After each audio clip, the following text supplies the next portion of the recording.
Report story. By he who is awesome. You know, I think I'm gonna call it early tonight, guys. Uraraka stood up from her seat on one of the couches and stretched her back.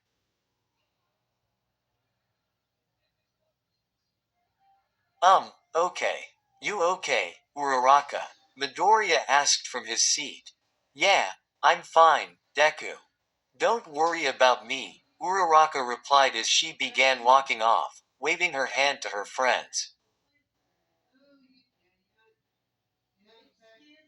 Good night. Night, Midoriya replied, watching her disappear up the stairs with a concerned expression. Suyu came up behind him, a finger on her chin as she, too, watched Uraraka leave the room. Hey, Sue, Midoriya spoke once he was sure Uraraka was out of earshot. Does Uraraka seem a little, I dunno, off, the last couple days? Or is it just me? Sue shook her head. No, it's not just you, Midoriya. What do you think is going on? I think she might be a bit homesick, Ribbit, Sue answered. Homesick. Yeah, Ribbit. I mean, between moving into the dorms, classes, internships, and the license exam, I don't think she's had much time to call home, Sue explained.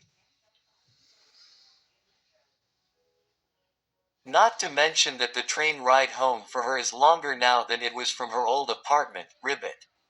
Huh, I wouldn't worry too much, Midoriya, Sue said as she began walking off to do her own thing. She probably just needs some time to adjust to dorm life. If you say so, Izuku replied, not entirely convinced, but not really sure what else to do. He looked towards the direction Uraraka went for another moment before moving his eyes back to the coffee table to focus on what he'd been doing before.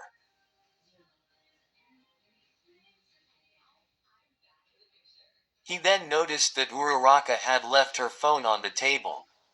Midoriya stared at the cute pink flip phone for a moment before picking it up. He began walking towards the staircase to the bedrooms, figuring that returning her phone was a decent enough excuse to talk to her again, maybe see for himself if Sue was right. He stared at the flip phone in his hand as he walked, his mind going back to the best room contest, for some reason. Uraraka's room, Deku hated to say it, had been pretty dull. There was basically nothing about it that said, this is Ochako Uraraka's room. Maybe that was partly why she was homesick. That thought stopped Deku in his tracks, right in front of the door of Uraraka's room, conveniently enough. Looking between the door and the flip phone, he pulled his own phone out of his pocket. An idea had begun to form, and after completing the first step, Izuku put his phone back in his pocket.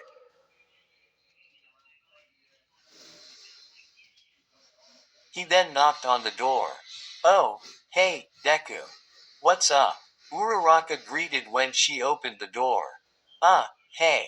You, left your phone in the common room is all, Deku said as he gave her back her phone.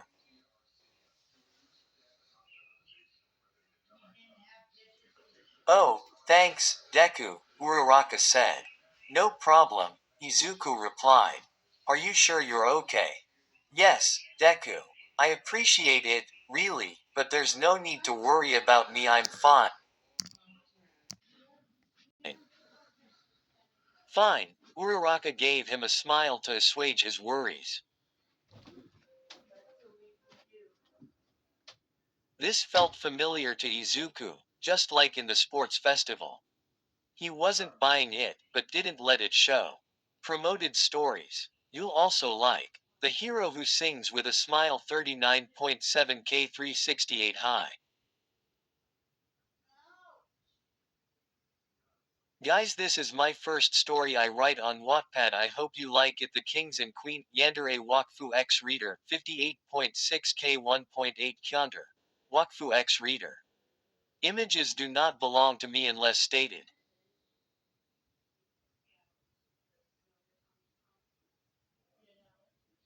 Wakfu does not belong to me, it belongs to Enigma. This is being rewritten in another book on my profile. Her prince from the underworld half demon is 0.26.1K 462. It's basically the same story as my succubus Momo X Deku story. I know, real original, but hey, now you guys get a Deku from the other side of the tracks. Finished. 28.5K 508 tilde. He save all of them, just a smile plastered on his face before disappearing through the wind.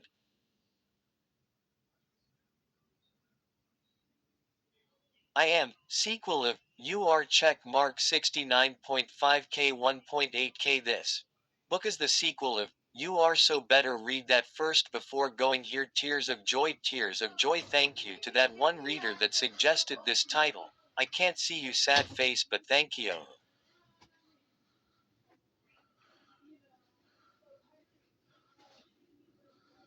Izuku's Harem Academia 191K 1.8 Qst. Read. Free. Onishots 150K 3K. This is a collections of free X readers. Requests on this are now closed. Well, alright. I guess I'll see you tomorrow, then, Izuku said as he turned to walk away.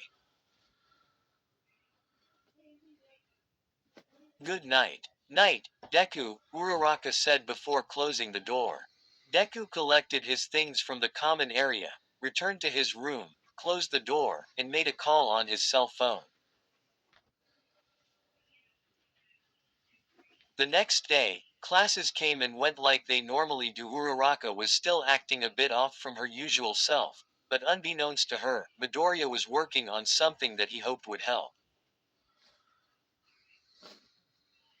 Yes, I got it, thanks, Izuku said to someone on his cell phone, standing at his computer in his dorm room, downloading a file onto an All Might thumb drive. This will be perfect. Thank you so much. Yes, I'll be sure to let her know. Thanks again. Midoriya ended the call and pulled out the thumb drive and put both in his pocket. Going somewhere, Midoriya. Midoriya had just come down to the common area and was about to head out the door when Iida looked up and asked. Just gotta pick up a couple things, Izuku answered, not giving any specifics.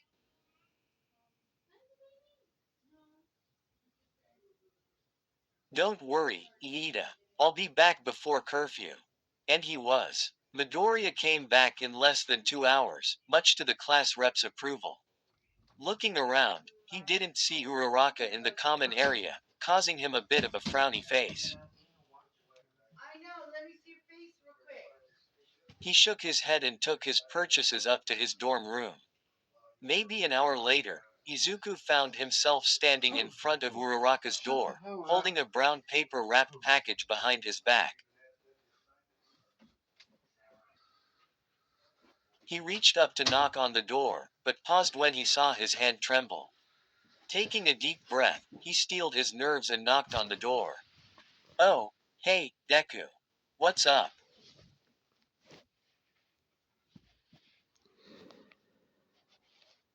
Uraraka greeted when she opened the door, some confusion on her face when she noticed him hiding something behind his back. Hey, Uraraka. Are you, I was, Sigh. Izuku stumbled over his words trying to find a way to broach the subject, but failed and decided to go from another angle. Are you sure you're okay? Not feeling homesick or anything. She lowered her eyes to avoid contact with his as a sad smile accompanied the increased blush on her face.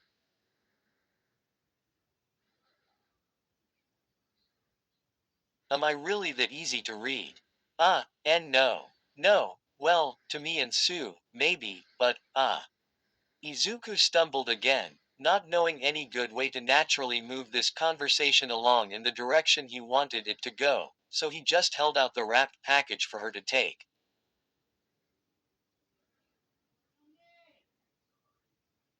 Here.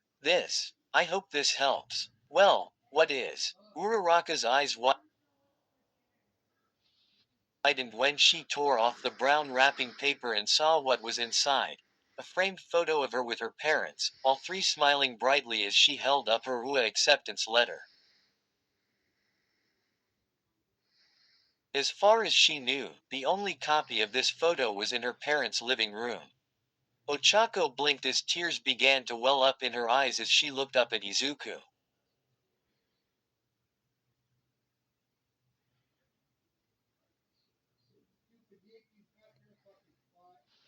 Deku.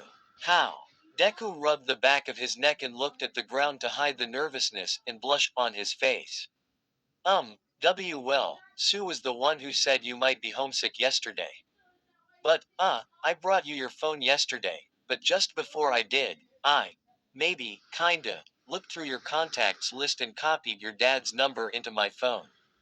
Which, I am so sorry about that. It was a violation of your privacy and I am so sorry. Izuku interrupted his own explanation to apologize.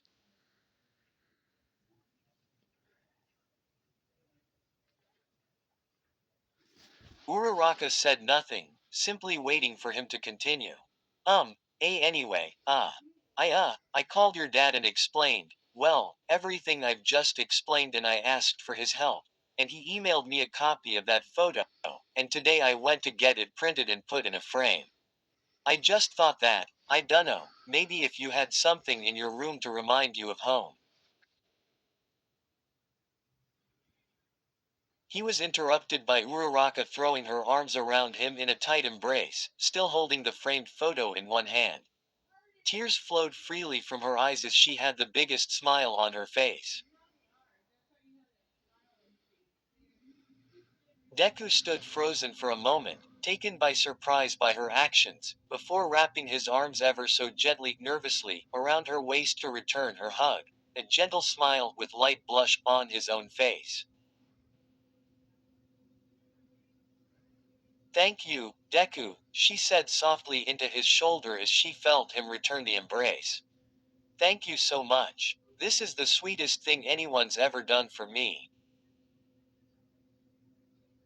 As she pulled away from the embrace, she put her hands on Deku's cheeks, and gave him a kiss on the cheek, causing him to go stiff as a board and red as a tomato in surprise.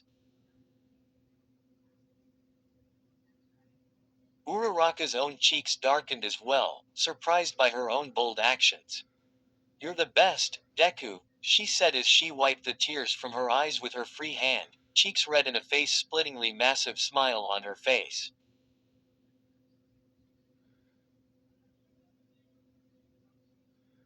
It was a sight so heartwarming, Deku would never forget it for as long as he lived. This was so thoughtful, I love it, you're the total best, Deku. Thank you. I'm gonna go put this on my desk right now, good night, and thanks again, she said as she went back into her room. Why yeah, no problem. Deku replied dreamily, still not completely recovered from that kiss. His face was a deep red, bright enough that combined with his green hair, it made his whole head look like some sort of Christmas ornament. His motor functions slowly returning, he brought his hand up to the cheek in question, a big, dopey, dreamy, spaced out smile spreading across his face. Where stories live. Discover now.